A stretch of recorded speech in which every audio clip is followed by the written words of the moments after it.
오늘 함께 읽을 말씀은 디도서 3장 10절부터 11절까지 말씀입니다. 두 절 말씀인데요. 우리 한 목소리로 같이 읽도록 하겠습니다. 자, 10절 말씀부터 읽습니다. 이단에 속한 사람을 한두 번 훈계한 후에 멀리하라. 이러한 사람은 내가 아는 우리가 바와 같이 대하여 부패하여 스스로 스스로 정죄한 정죄한 자로서 죄를 죄를 짓느니라. 짓느니라. 아멘.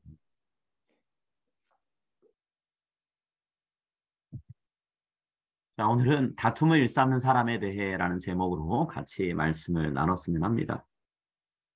교회 생활 어느 정도 해보신 분들은 기독교 안에 다양한 교파가 있고 또 교단이 있다는 걸 알고 계시죠?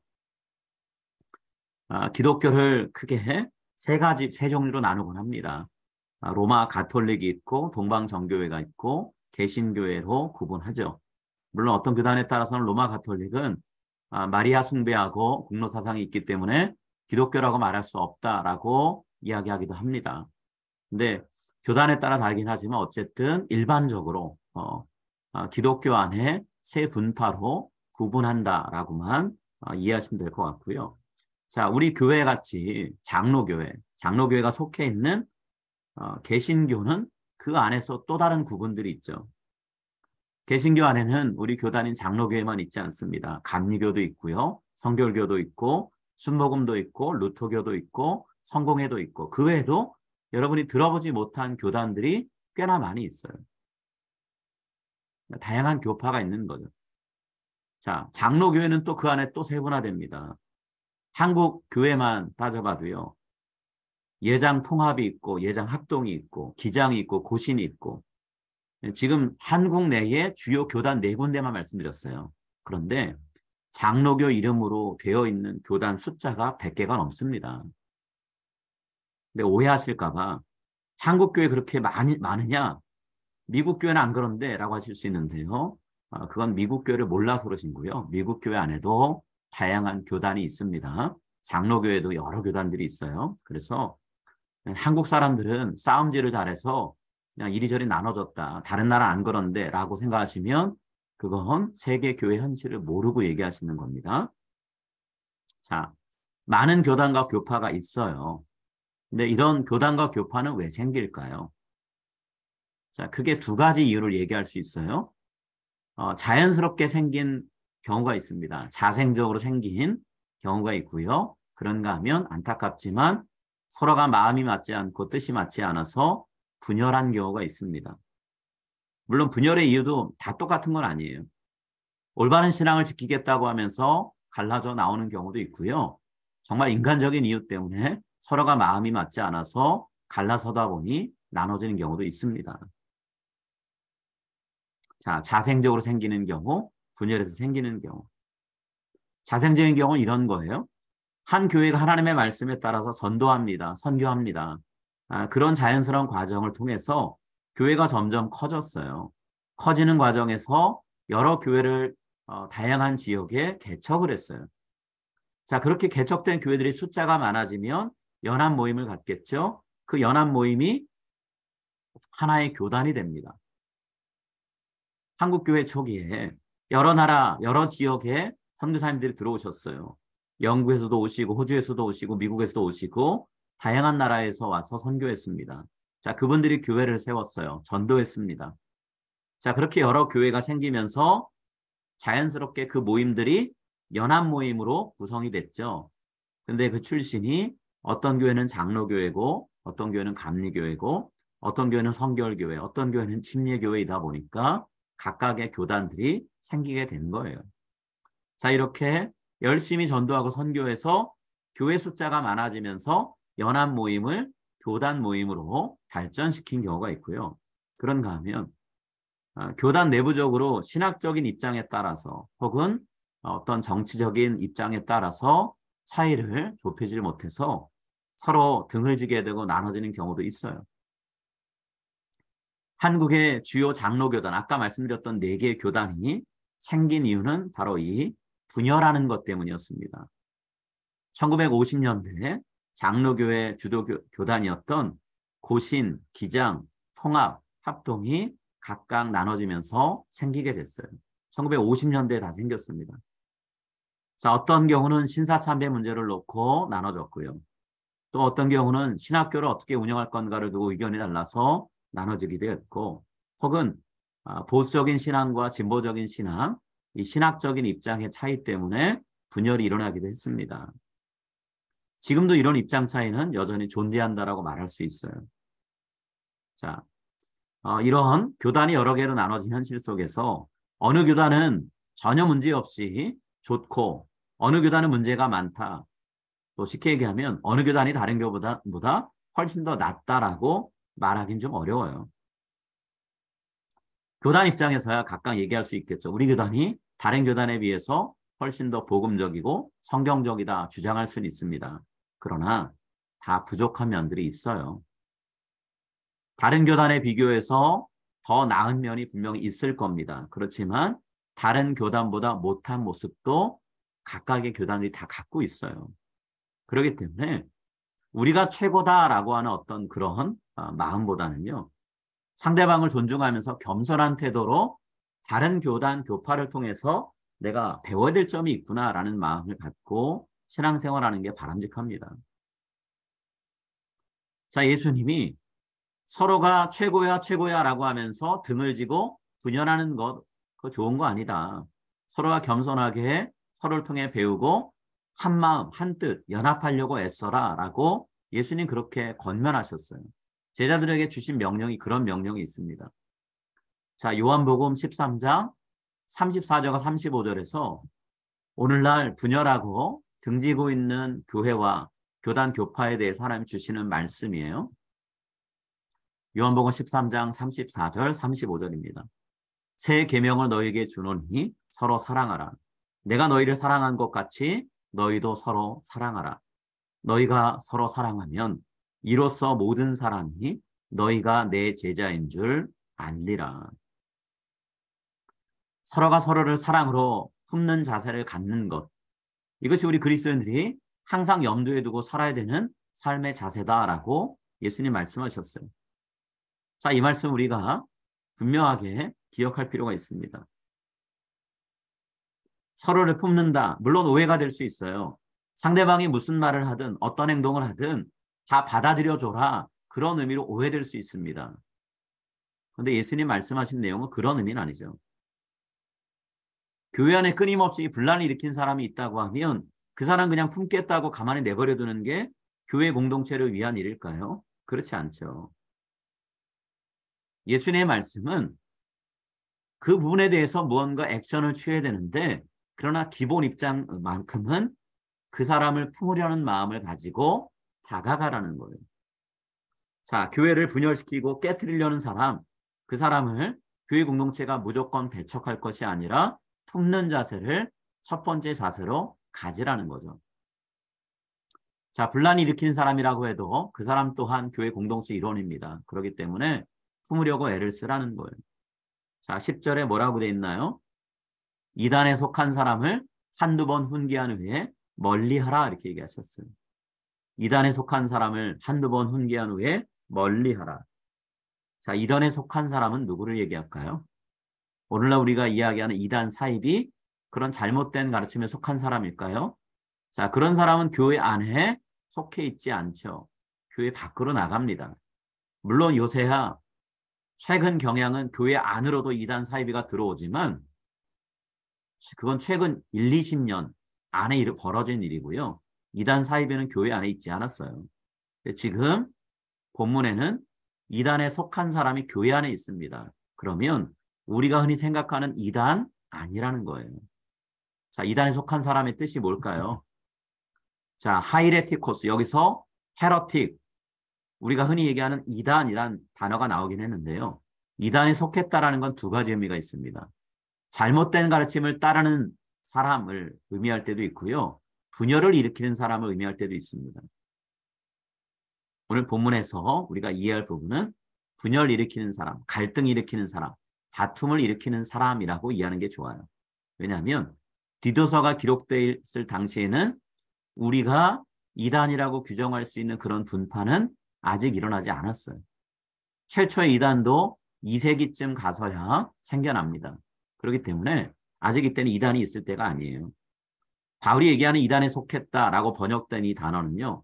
교회를 분열을 시키려고 하는 사람, 교회 안에 다툼을 일으키는 사람이란 그런 의미입니다. 자, 그래서 이런 의미를 보다 명확하게 드러내주기 위해서 메시지 성경과 쉬운 성경은 이 분열을 일으킨 사람, 다툼을 일으킨 사람이라는 의미를 담아서 번역을 했어요. 자, 메시지 성경 한번 읽어볼까요? 다툼을 일삼는 사람이 있거든 한두 번 타이른 후에 손을 떼십시오 라고 번역했죠. 자, 쉬운 성경 어떻게 번역했을까요? 만일 누군가가 논쟁을 일으키거든 그에게 경고하시오 이렇게 얘기했어요.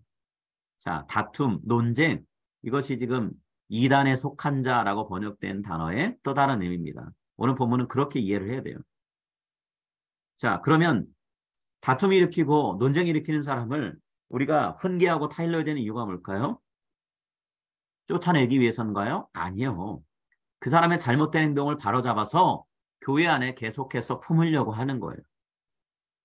자, 근데 오늘 본문에 또 오해될 수 있는 표현이 하나 있습니다. 어떤 표현인가요? 한두 번 타이르라 그랬어요. 한두 번. 정말로 말 그대로 한 번 혹은 두 번 정도 타이르고 그 다음에는 에이 안 되겠다 하고 그냥 포기하라는 얘기일까요? 한두 번이라는 표현이 뭘 의미할까요? 자, 쉬운 성경 뒷부분. 자, 바울이 디도한테 뭐라고 말하려고 했는가? 한두 번이라는 의미를 통해서 뭘 얘기하려고 했는가를 보다 명확히 얘기하고 있는데요. 자, 쉬운 성경을 한번 다시 읽어보겠습니다. 만일 누군가가 논쟁을 일으키거든 그에게 경고하십시오. 계속 듣지 않으면 다시 경고하고 그래도 안 되면 그와의 관계를 끊어버리십시오. 자, 조금 더 의미가 명확해졌죠. 논쟁 일으키는 사람에게 그렇게 하지 말라고 경고하라는 거예요. 그렇게 계속해서 이야기하는데도 듣지 않으면 또 경고하라는 거예요. 그런데 아무리 해도 안 된다라고 판단이 되면 그때는 관계를 끊으라는 거예요. 그러니까 한 번, 두 번이 횟수의 문제가 아니라는 거예요. 그 사람에게 알아들을 수 있도록 최대한의 기회를 줬다 싶을 정도까지 가라는 거예요. 변화의 가능성이 아예 없다고 생각될 때까지는 계속해서 경고하고 훈계하고 타이를 하는 거죠. 할 수 있는 방법을 동원해서 그 사람이 잘못을 깨닫고 교회 공동체에 더 이상 해끼치지 않고 유익을 끼치는 사람이 될 수 있도록 돌이키라는 거예요. 막으라는 거예요. 아무리 해도 소용이 없다. 그렇게 판단될 때 그때 손을 떼라는 거죠. 자, 마태복음에는 지금 이 권면의 말씀을 보다 더 확실하게 이해할 수 있게 해주는 구절이 있어요. 잘못된 일을 한 사람이 발견됐을 때 제일 먼저 해야 될 일은 개인적으로 찾아가는 겁니다. 여기저기 소문내지 않고 먼저 개별적으로 만나서 당신 이런 것들을 잘못하고 있습니다. 알려주라는 거예요. 그렇게 조용히 권면했는데도 듣지 않으면 몇 사람을 더 데리고 가서 공동체의 이름으로 권면을 하라 이야기합니다. 그렇게 이야기하는데 듣지 않으면 교회 공동체 전체에 알리고 공식된 채널을 통해서 목회자를 통해 장로님들을 통해 교회 리더십과 교회 전체를 통해서 훈계하고 권면하라는 거예요. 그렇게까지 기회를 주어도 돌이키지 않으면 그때 손을 떼라라고 마태복음은 권면하고 있어요. 지금 바울도 그런 취지에서 얘기하고 있는 거죠. 자, 마태복음 18장 15절부터 17절에 있죠. 내 형제가 죄를 범하거든 가서 너와 그 사람과만 상대하여 권고하라. 만일 들으면 내가 내 형제를 얻을 것이요 만일 듣지 않거든 한두 사람을 데리고 가서 두세 증인의 입으로 말마다 확증하게 하라. 만일 그들의 말도 듣지 않거든 교회의 말하고 교회의 말도 듣지 않거든 이방인과 세리와 같이 여기라. 이방인과 세리, 아직 예수 그리스도를 모르는 사람, 교회 공동체에 한 번도 속해보지 않은 사람처럼 대하라는 거예요. 몸은 교회 안에 있지만 신앙인이라고 말할 수 없는 형편에 있다라고 여기면서 그 사람을 대하라는 거죠. 여러분, 한두 번이라는 표현, 단순히 훈계하고 경고하는 횟수를 한 번, 두 번으로 한정하는 그런 표현이 아니에요. 다툼을 일으키고 분쟁을 일으키는 교회 공동체를 분열시킬 수 있는 위험성이 있는 사람을 돌이키기 위해서 할 수 있는 한 최선을 다해서 노력하라는 그런 의미를 담고 있는 거죠. 그렇게 애를 써도 안 될 때, 그때 손 떼라는 거예요. 자, 바울이 도저히 변화 가능성이 없다라는 걸 확인했을 때 손 떼라는 의미를 명확히 하기 위해서 11절에서 자신이 멀리하라 의미가 어떤 상황에서 멀리하라는 건지를 명확히 얘기해 주죠. 자, 11절 말씀을 한번 같이 읽겠습니다. 이러한 사람은 내가 아는 바와 같이 부패하여 스스로 정죄한 자로서 죄를 짓느니라. 자, 멀리해야 되는 상태가 어떤 상태냐? 그 사람이 부패한 상태일 때요. 스스로 정죄한 자의 모습을 갖고 있을 때요. 부패했다는 게 어떤 뜻일까요? 부패했다는 말, 이건 스스로 썩었다는 의미가 아니고요. 수동태예요. 사탄이 그렇게 만들어버렸다는 겁니다. 사탄에 사로잡혀서 도저히 변화될 의지, 가능성 없는 상태에 이뤘을 때를 얘기합니다. 그땐 포기된다는 거예요. 우리가 노력한다고 될 게 아니라는 거죠. 우리 힘으로 되는 게 아니에요. 이제 하나님께 정말 맡겨야 되는 겁니다.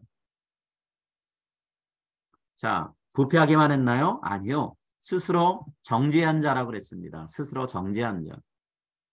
스스로 정죄한 자의 그냥 문자적인 의미는요. 자기 양심에 의해서 정죄를 받는다는 거예요. 더 쉽게 얘기하면 뭐냐면 본인이 잘못하고 있다는 거 알고 있어요. 아는데도 고치지 않는 상태. 그게 스스로 정죄한 자라는 표현입니다. 몰라서 안 고치는 게 아니라는 거예요. 잘못된 줄 알면서도 버티고 안 고치는 거죠. 이거야말로 정말 의도적인 죄를 짓는 거죠. 다른 사람들이 아무리 잘못하고 있다고 말해줘도 그렇게 하면 교회가 깨진다고 말해도 본인은 신경 쓰지 않는 거예요. 본인은 할 일을 하고 있다고, 잘하고 있다고 얘기하는 거예요. 자기 말과 행동이 죄인 줄 알면서도 계속해서 죄를 짓고 살아가는 사람이라면 그 사람은 더 이상 우리가 어떻게 할 수 없죠. 자, 아까 쉬운 성경, 메시 성경 읽었었는데요. 자, 이 부분도 쉬운 성경과 메시 성경이 우리가 이 의미를 잘 이해할 수 있게 번역이 되어 있어요. 자, 쉬운 성경 뭐라고 되어 있나요? 그런 이는 자기가 잘못하는 줄 알면서도 계속 죄를 짓는 악한 사람입니다. 몰라서 짓는 게 아니라는 거예요. 죄인 줄 알면서도 의도적으로 죄 짓고 있다는 거예요. 자, 그러면 그 사람의 상태는 나중에 어떻게 되나요? 자, 메시 성경이 얘기하고 있죠. 그런 사람은 제멋대로 굴다가 하나님께 반역할 것이 분명합니다. 그런 사람은 계속 불화를 일으키다가 스스로 고립될 뿐입니다. 이 사람이 가져올 결과는 하나님께는 벌을 받는 것이고 결국 교회 공동체에는 해를 입히다가 본인 스스로가 고립될 거라는 거예요. 자, 교회 공동체가 이런 사람을 위해서 해줄 수 있는 일은 이미 다 한 상태예요. 건면했죠. 한 번, 두 번, 세 번 공동체 전체가 나섰지만 더 이상 변하지 않는다면 이제는 교회 성도들이 해야 될 일은 한 가지입니다. 교회 공동체를 이런 사람들로부터 지키기 위해서 그 사람과 관계를 끊는 거예요. 멀리하는 걸 해야 돼요. 가만히 내버려 두면 교회 공동체에 악한 영향력을 끼쳐서 교회 공동체가 그 사람 말 때문에 휘둘리고 무너지고 분열될 게 뻔하기 때문에 그렇게 못하게 해야 된다는 거예요. 자, 그 사람을 고립시키고 관계를 끊는 것으로 해결되지 않을 수 있습니다. 그때는 심하게는 교회 공동체 밖으로 내보내는 칠이 해야 돼요. 어쩔 수 없지만 해야 될 수도 있다는 거예요. 그렇게 안 하면 다른 성도들이 악한 영향을 받죠. 여러분, 과일을 썩은 과일, 상한 과일, 멀쩡한 과일하고 일정한 시간 오래 두면 어떻게 되나요? 썩은 과일, 오래된 과일이 멀쩡한 과일도 다 상하게 만듭니다. 여러분, 귤 사보시고 사과나 배 사보시면 오랫동안 보관 잘못하면 그렇게 되는 거 다 보셨을 거예요. 심지어는 냉장고에 넣어놓은 과일도 그렇게 변할 때도 있습니다. 교회 공동체도 비슷해요. 교회 공동체에 악한 영향력을 끼치는 사람을 고치지 못하는 상태에서 계속 두면 그 사람 때문에 다른 사람 전염돼서 그 사람과 똑같아집니다. 그 사람 중심으로 세력이 형성돼요. 그래서 교회 공동체가 분열의 소용돌이에 휩싸이고 말아요. 그렇기 때문에 권면해서 안 될 때 그 사람이 그 상태로 계속 가겠다고 하면 교회 공동체 밖으로 내보내는 일도 해야 될 수도 있다는 거예요. 교회 공동체 어렵게 하는 사람들의 습성이 뭔가요? 분열을 일으키고 나면 어느 순간 되면 그 공동체 밖으로 나갑니다. 다른 데로 나가서 본인이 원래 있던 공동체는 아주 미숙하고 어린 사람들이 많은 잘못된 교회라고 욕합니다. 그리고 본인이 새롭게 속한 교회에서 또 이전에 했던 일을 똑같이 버려서 그 교회 또 분열시켜요. 그리고 나서 얼마 있다가 또 다른 데로 옮깁니다. 교회 공동체가 어느 정도 자리 잡았다 싶으면 교회가 휘청거리면서 쓰러지게 만드는 일을 하는 사람들이 바로 오늘 본문에 나오는 다툼을 일삼는 사람, 다툼을 계속하는 사람의 습성이라는 거죠. 이런 일이 우리 안에 벌어지지 않으려면 분열의 영을 조성하는 이런 사람들을 훈계해야 되겠죠. 바로잡아야 되겠죠. 바로잡는 일이 안 된다고 하면 안타깝지만 교회 공동체 이름으로 치리하는 일도 필요하다라는 거예요. 그렇지만 이 일이 결코 쉽게 결정 내릴 수 있는 게 아닙니다. 그렇기 때문에 교회 공동체가 하나님 앞에 간절한 마음으로 기도해야 되고요. 하나님의 도우심을 구해야 돼요. 어떤 경우는 잘못된 일을 하는 사람을 내치는 것조차 어려울 때가 있습니다. 쉽지 않을 때 있어요. 하나님이 개입하시고 나서셔야 될 때가 있단 말이에요. 지금 현재 우리가 처한 현대 교회들이 어떤 모습인가요? 교회 안에 문제 일으키는 사람들이 목소리를 내는 그런 시대입니다. 교회 안에 문제 일으키는 사람들이 세력을 형성해서 교회를 분열시키는 시대예요. 교회 재정에 함부로 손을 대는 집사가 있고 장로가 있고 목회자가 잊을만 하면 한 번씩 나타납니다. 성적인 문제 일으켜서 본인이 속한 교회나 교단의 치리와 판결을 받는 직분자들, 목회자들도 꽤나 많아요. 이런 문제가 재발하지 않게 하려고 교회 차원에서, 교단 차원에서 정직을 시킵니다. 심한 경우는 자격 박탈, 면직시켜요. 더 이상 목사 아닙니다. 더 이상 장로, 집사 아닙니다. 라고 하는데 그렇게 실의당하면 어떻게 할까요? 본인들이 억울하게 교회의 정치적인 희생양이 되었다고 하면서 사람들의 의견을 모아서 교회 공동체를 분열로 끌고 가요. 심지어는 자신을 반대하는 사람들을 이단이라고 사입이라고 그렇게 몰고 갑니다. 본인들의 잘못을 덮기 위해서 교회 공동체가 가장 민감하게 반응할 수 있는 이슈가 이단 사입이 문제니까 그렇게 몰고 가는 경우도 많아요. 자신의 잘못을 지적하는 성도들을 교회 밖으로 내쫓으려고 제적시키고 공동, 의회, 회원 자격 박탈하는 경우도 많습니다. 이걸 통해 우리가 알 수 있는 게 뭘까요? 이 시대에 우리가 섬기는 교회들이 그만큼 병들어 있다는 거예요. 아프다는 거예요. 우리 교회가 건강하고 우리 교회가 문제가 없으면 그것으로 만족하면 될까요? 아니요. 우리 교회가 병들지 않았어도요. 이웃 교회가 우리 주변 지역에 있는 교회가 병들면요. 어느 순간 그 병든 거 가만 내버려 두면 우리에게도 그 영향 미칩니다. 같이 건강해야 돼요. 우리 하나님 앞에 아픈 병든 교회들을 위해서 기도해야 되는 이유가 여기 있는 거예요. 우리 교회가 계속해서 건강한 교회가 되게 달라고 기도해야 되는 이유가 여기 있다라는 거죠. 여러분 지금 현대교회는 계속해서 병들어가고 있습니다. 병든 교회 회복을 위해서 병든 교회가 건강한 교회로 변화될 수 있도록 기도하는 일이 필요하다는 거예요. 오늘 바울이 우리에게 주고 있는 숙제는 이겁니다. 교회의 건강을 위해 기도해라. 하나님의 말씀, 복음을 제대로 이해하고 반쪽짜리 복음 혹은 쪼개진 복음이 아니라 온전한 복음을 믿고 그 복음에 따라서 삶을 통해 말을 통해 행동을 통해 하나님을 드러내는 삶을 사는 성도와 교회가 되게 하라라는 거예요. 하나님께서 우리에게 중요한 숙제 주셨습니다. 우리 교회 공동체에 건강할 수 있도록 하나님 앞에 교회를 위해, 목회자를 위해, 교회 지도자들을 위해, 교회 성도들을 위해 우리가 쉬지 않고 기도했으면 좋겠어요. 그래서 저와 여러분이 교회 공동체에 건전하지 못한 의도를 갖고 누군가가 들어온다 하더라도 그 사람으로 인해 교회 공동체가 무너지는 게 아니라 그 사람을 변화시켜서 바른 길로 갈 수 있도록 인도하는 그런 영적인 능력을 갖는 교회가 되게 해달라고 우리가 기도하고 그런 교회를 세워나갔으면 합니다. 하나님께서 주신 귀한 숙제 정말 기쁜 마음으로 감당하는 저와 여러분이 될 줄 믿고 여러분 앞에 오늘 말씀 기억하고 하나님 앞에 기도의 무릎을 꿇자라고 권면을 드립니다.